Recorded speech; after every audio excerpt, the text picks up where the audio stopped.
नमो भगवते तस्मै कृष्णायाद्भुतकर्मणे रूपनाम विविधेन जगत्कीर्ति यो यतः सच्चिदानन्दरूपाय विश्वभूतपत्यादिहेतवे तापत्रयविनाशाय श्रीकृष्णाय वयं नुमे। श्रीमद्भागवत महापुराण पंचम स्कंध अध्याय 7 भरत चरित्र। श्री सुखदेव जी कहते हैं, राजन, महाराज भरत बड़े ही भगवत भक्त थे। भगवान ऋषभदेव ने अपने संकल्प मात्र से उन्हें पृथ्वी की रक्षा करने के लिए नियुक्त कर दिया। उन्होंने उनकी आज्ञा में स्थित रहकर विश्व रूप की कन्या पंचजनी से विवाह किया। जिस प्रकार तामस अहंकार से शब्दादि 5 भूत तन्मात्रा उत्पन्न होते हैं, उसी प्रकार पंचजनी के गर्भ से उनके सुमति, राष्ट्रभृत, सुदर्शन, आवरण और धूमकेतु नामक 5 पुत्र हुए, जो सर्वथा उन्हीं के समान थे। इस वर्ष को, जिसका नाम पहले अजनाभ वर्ष था, राजा भरत के समय से ही भारतवर्ष कहते हैं। महाराज भरत बहुज्ञ थे।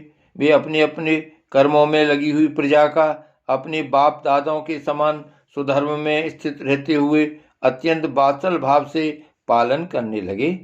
उन्होंने होता, अधर, अधवर्यु, उद्गाता और ब्रह्मा, इन 4 ऋतुजों द्वारा कराए जाने वाले प्रकृति और विकृति दोनों प्रकार के अग्निहोत्र, दर्श, पूर्णमास, चातुर्मास, पशु और सोम आदि छोटे बड़े क्रतुओं यज्ञों से यथा समय श्रद्धा पूर्वक यज्ञ और कृत रूप श्री भगवान का यजन किया।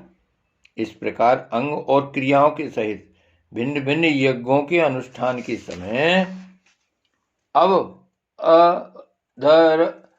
जब अधवर्युगण आहुति देने के लिए हवि हाथ में लेते, तो यजमान भरत उस यज्ञ कर्म से होने वाले पूर्ण रूप फल को यज्ञ पुरुष भगवान वासुदेव के अर्पण कर देते थे।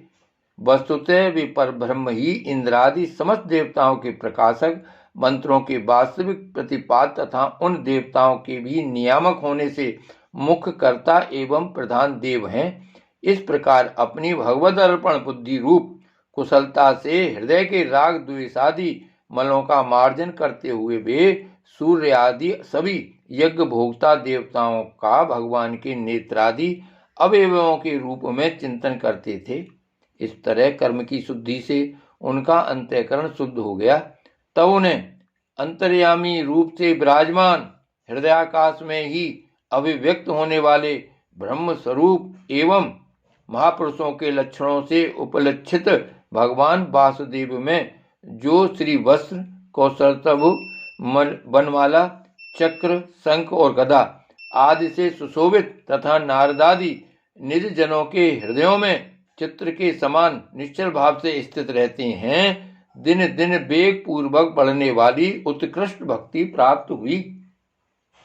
इस प्रकार 1 करोड़ वर्ष निकल जाने पर उन्होंने राज भोग का प्रारब्ध क्षीण हुआ जानकर अपनी भोगी हुई वंश परंपरागत संपत्ति को यथायोग पुत्रों में बांट दिया।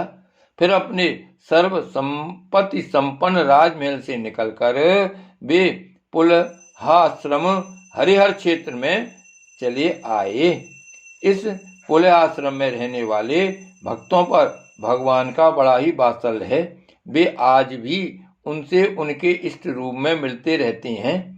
वहाँ चक्र नदी, गंडकी नाम की प्रसिद्ध सरता चक्राकार सालग्राम शिलाओं से, जिनके ऊपर नीचे दोनों ओर नाभि के समान चिन्ह होते हैं, सब ओर से ऋषियों के आश्रमों को पवित्र करती रहती है।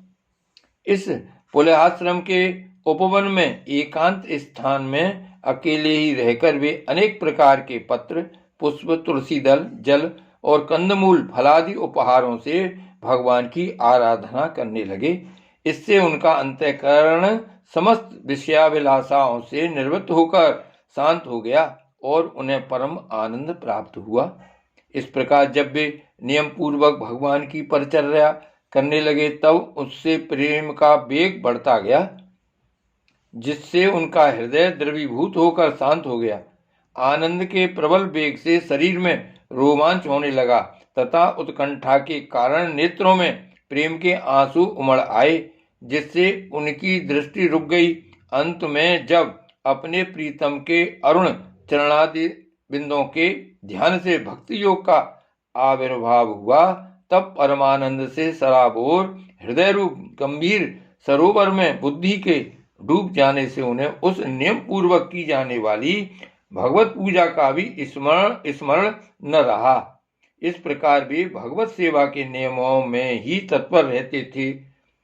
शरीर पर कृष्ण मृग चर्म धारण करते थे तथा त्रिकाल स्नान के कारण भीगते रहने से उनके केस भूरी भूरी घुंघराली लटों में परिणत हो गए थे, जिनसे वे बड़े ही सुहावने लगते थे।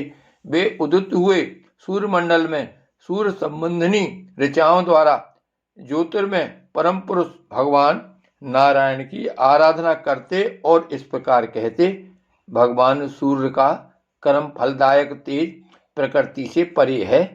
उसी ने संकल्प द्वारा इस जगत की उत्पत्ति की है, फिर वही अंतर्यामी रूप से उसमें प्रविष्ट होकर अपनी चित्त शक्ति द्वारा विषय लोलुप जीवों की रक्षा करता है। हम उसी बुद्धि प्रवर्तक तेज की शरण लेते हैं। श्री भागवत भगवान की जय। श्री गोवर्धननाथ की जय। श्री वल्लभाधीश की जय। श्याम स्वरूप श्री अम्ने महारानी की जय। परम दयाल श्री गोसाई जी की जय। श्री गोकुलनाथ की जय। जय जय श्री गोकुलेश, जय जय श्री गोकुलेश।